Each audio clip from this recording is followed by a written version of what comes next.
Okay, so welcome back to my channel, The Lupus Diary, and it is me, Ashley, and today is going to be my video on titled What Happened, and this is the part 3 series I was discussing in my channel introduction. So to make it brief, my recent lupus flare, pretty much I was admitted into the hospital on February the 26th, and I went in with symptoms of like a stomach virus, nausea, fatigue, diarrhea, and it was mostly nausea and fatigue that were getting to me. And the admitting physician said that, if it was just those symptoms, he would just tell me to, he discharged me and tell me to go home and the virus will work itself out, because that's what they do. But because I had lupus or have lupus, he said he was going to admit me so, they can run more tests and make sure everything was fine. So into my admittance, I was told, well, I had my first dialysis treatment on March the 2nd. So prior to that, of course, they ran the tests and informed me that my kidneys had stopped functioning.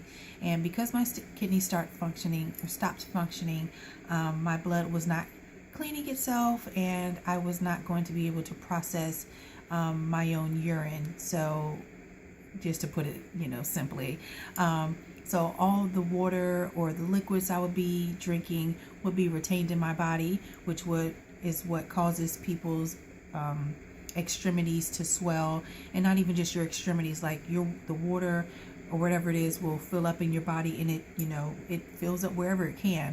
And usually the first place they say it fills up is your lungs, but I'll get into that when it comes to that part of the story. But anyway, yeah, I was informed that my kidneys had stopped failing, and I would be they would need to put me on dialysis for the meantime, until either my kidneys started functioning or I got a transplant or whatever have you. So started dialysis on March the 2nd, and I was still pretty filled with water at that time, because I believe I was like 20 pounds over my usual weight, which is I say more than 20 pounds over my usual weight. And so I went and had my first treatment, and on March the 2nd, that night is when I had cardiac arrest. I remember being awake, and it was dark in the room. My mother was there, and then I remember waking up to a lit-filled room, and there were people all around me. And cardiac arrest kind of feels like sleep paralysis. Well, at least for me it did, where I could see what was going on, but I couldn't move, I couldn't breathe. And I remember hearing one of the ladies saying that she didn't see any movement, and then I remember, straining. It was so difficult, but I finally got my fingers to move, and she saw that and yelled it to everyone. And I woke up the next day.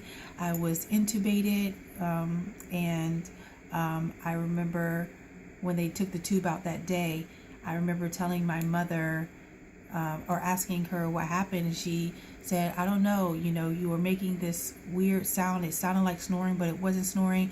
And then I called you and you didn't respond. So I ran out of the room and told them that, what was going on. And they came in and had to use the defibrillators to bring me back. And let me tell you that, when they do that pulsing, that stuff like hurts. And I don't know if somebody was doing the resuscitate or CPR or what it was, but I just know my chest was hurting, like this bone, muscle, whatever was hurting for a couple of weeks. But yeah, so I was admitted for that and put into the cardiac ICU unit, and I was probably there for a couple of days, and then I was moved to another floor.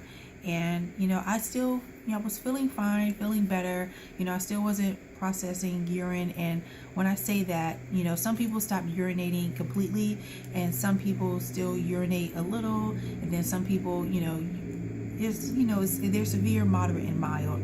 And I still pass urine. I just don't pass it as often, or I don't pass as much of it as the average person, where you're going to the bathroom 4 and 5, 6 times a day.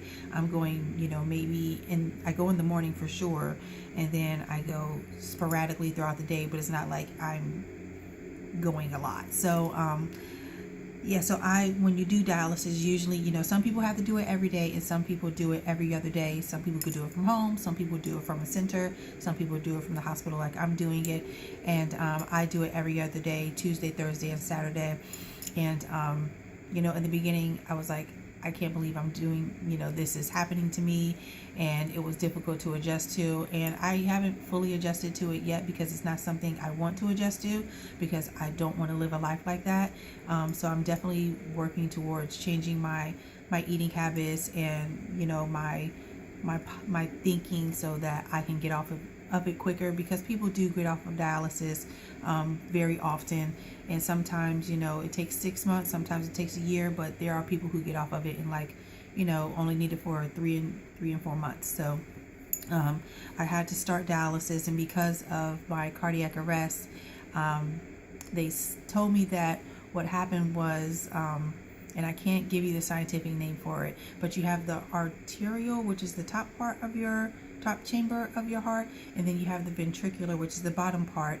Usually, it squeezes from this to this, and I believe she said that my bottom half decided it wanted to get out of rhythm, and it kind of just did its own thing, which is what caused the cardiac arrest. So on March the 2nd, when I had the cardiac arrest, shortly after that, the cardiologist team came in and told me that they would like to place in a defibrillator. And, like I said, a defibrillator is what they use to charge your heart to get it back into its normal rhythm. But this is one kind of like a pacemaker, but because of my age and because they don't really know what the actual cause of my cardiac arrest was, they stated that they wanted to give me this newer device, which is called a sub-Q defibrillator, and it's the second generation of the device type.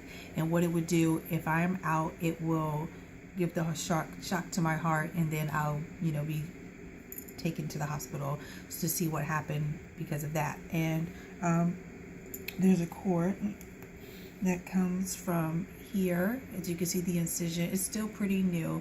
I've only had it for about 6 weeks, if that, and comes down from here to through here, and then it comes around this area, and then that's where I have the actual box. And you can maybe see the imprint. I can hold it because I'm so small. It's really easy to see, especially when I don't have anything on. So yeah, I have that going on for my first admission, and then I had an episode where I had this really terrible shortness of breath. Like I was really just, it feels like I was drowning from the inside and just gasping for air. And that was, what I was speaking about, how the liquids will build up in your body, and they usually start in your lungs first. And I started coughing up this yellowish pinkish phlegm, and that pretty much meant that I needed some of the liquid that I have retained in my body to be taken off through dialysis, because dialysis is a 2-part process. One, they clean your blood, and then second, they remove liquids. Sometimes they don't need to do both in the same sitting, and but usually they're of course, when you go to dialysis, they're always going to clean your blood because your kidneys aren't doing it. So you don't want to overload of things like potassium and all that building up in your system, because that can be very dangerous and lead to other problems like heart problems, because your heart won't pump it the right way, if I'm explaining that right. So yes, that happened. And because of the cardiac arrest, I had a valve that doesn't close all the way properly, so they also are thinking about that kind of thing going on there. So now I have to see a cardiologist every so often to see what the issue is with that. But that will be in my other video, because that was something that was discussed in a different admission. So but yes, that was the basis of my part 1 of what happened. And I think my stay that time was, oh man, I can't remember. I know it started February the 26th, and I might have been discharged on like the 7th or the 8th. But needless to say, just so you have an idea of what's going to lead into the second part of my video. I left the hospital 20 pounds heavier than my normal weight was, so that will tie into my second part. But for shortness sake, and I need a nap before I go to the park in a few minutes, I will see you guys next time. And if you have any questions or comments, or there's something that you want to see or want me to discuss, and let me know, and I'll talk to you later. Bye.